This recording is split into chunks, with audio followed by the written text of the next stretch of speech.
Bonjour à tous, j'espère que vous allez bien. Bienvenue dans ce nouvel épisode de l'Apéro Podcast.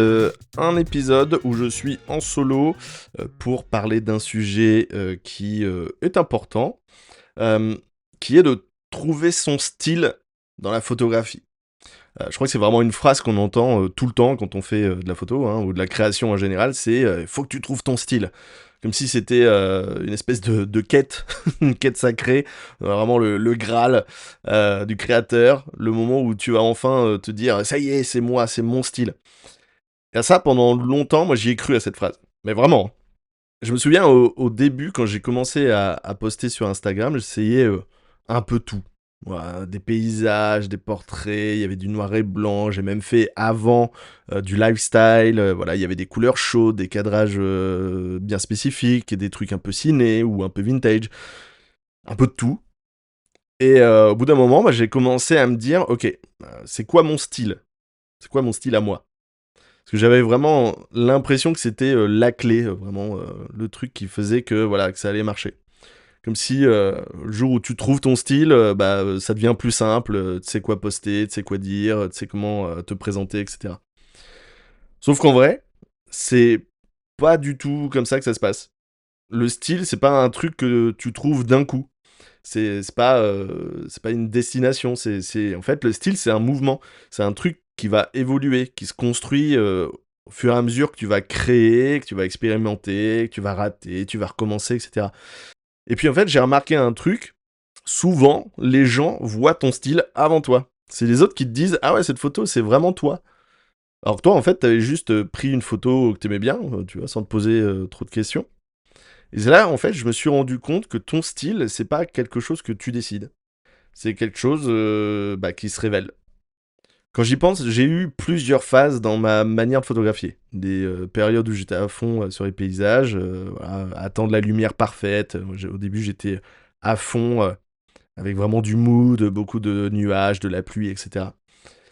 Et d'autres où je voulais raconter un peu plus des moments humains, voilà, faire du portrait, des visages, transmettre des émotions.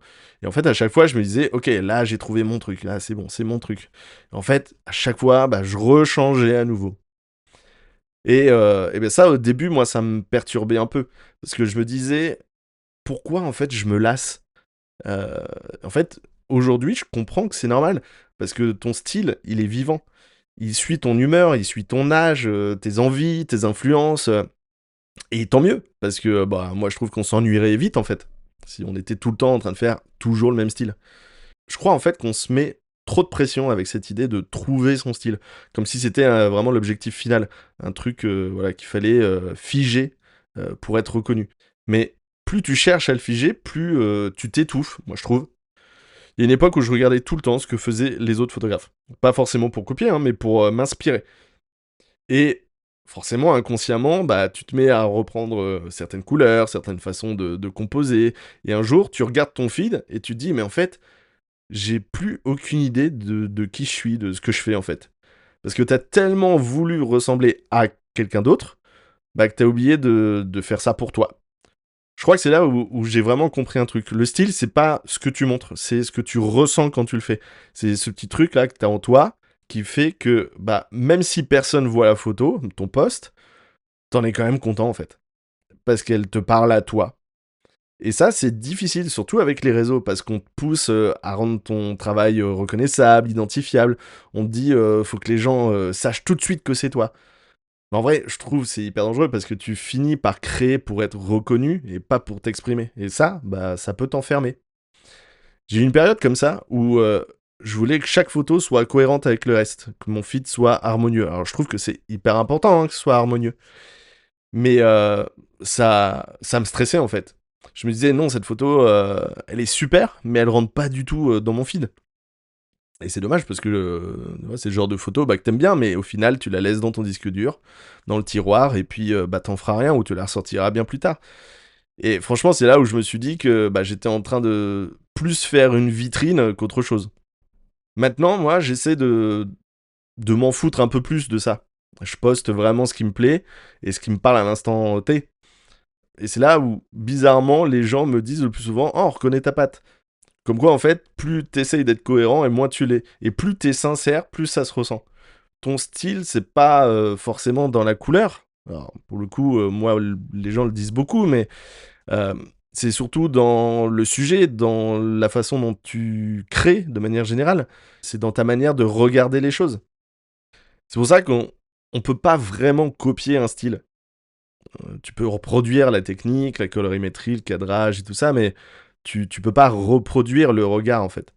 Parce que bah ça vient de ce que tu as vécu, de ta manière de ressentir les choses, et ça, bah, c'est propre à chacun, c'est unique. Et parfois, moi, je reviens sur mes anciennes photos et celles que je faisais au tout début. Sur le moment, je les trouvais voilà, pas folles, quoi, pas très propres, pas terribles. Mais maintenant, je les regarde vraiment différemment. Je trouve qu'il y a une espèce de spontanéité, une naïveté que j'ai perdue en voulant faire bien. Et ça me rappelle justement que le style, c'est pas toujours une question d'évolution technique, c'est souvent une question d'authenticité.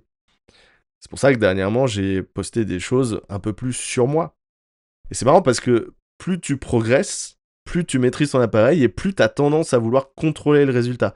Alors qu'au fond, ton style, bah, il est souvent dans ce que tu contrôles pas, dans les petites imperfections. Des fois, tu vas avoir des reflets voilà, que t'attendais pas forcément, des flous aussi. J'en ai posté dernièrement des portraits voilà, qui sont pas hyper nets. Mais c'est pas grave, c'est ce qui rend justement ton image, bah, à mon sens, un peu plus vivante.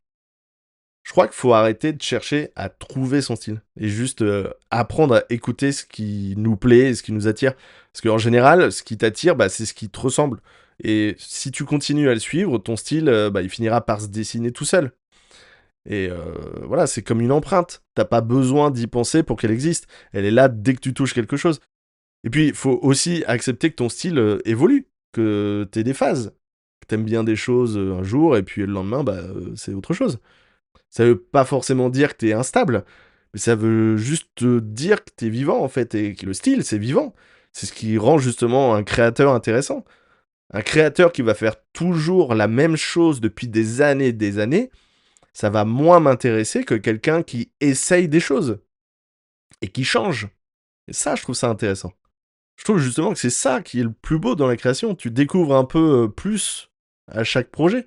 Tu réalises que tu as des obsessions, des thèmes qui reviennent, des manières de cadrer, des lumières que t'aimes, une colorimétrie bien spécifique, et que tout ça, bah, mis bout à bout, bah, ça raconte qui tu es. Même si t'en as pas forcément conscience. C'est justement, des fois, c'est des gens qui viennent te le dire. Et en fait, peut-être que le vrai style, c'est pas celui qu'on voit, mais celui qu'on ressent. Celui qui traverse tout ce que tu fais, sans que tu le calcules. Alors ouais, aujourd'hui, si on me demande c'est quoi mon style, bah, je saurais pas vraiment répondre, mis à part voilà, le côté cinéma et la colorimétrie qui est assez spécifique. Moi, je dis juste, bah, c'est ce que j'aime faire en fait. Et franchement, ça me va, hein, parce que je préfère que mon style évolue avec moi petit à petit, plutôt qu'il reste figé dans une version, la même version qu'il y a 5 ans, quoi. Et si toi qui écoutes, tu te dis, bah, j'ai pas encore trouvé mon style, moi, j'ai juste envie de te dire, arrête de chercher déjà et crée. Essaye des choses, fais, amuse-toi. Et en fait, ton style, c'est pas une quête, ça va venir petit à petit. Et peut-être que dans quelques années, tu regarderas derrière toi tout ce que tu auras fait et tu te diras, en fait, ouais, mon style, je l'avais depuis le début. Si tu postes sincère, si tu crées sincère, il fallait juste laisser le temps. Voilà, merci beaucoup d'avoir écouté cet épisode jusqu'au bout. N'hésitez pas à mettre en commentaire si vous avez des suggestions, des idées de thèmes à aborder lors d'apéro podcast solo comme ça. Dans tous les cas, on se retrouve très bientôt pour un nouvel épisode de l'apéro podcast et je vous souhaite une très bonne fin de journée. Je vous dis à bientôt. Ciao.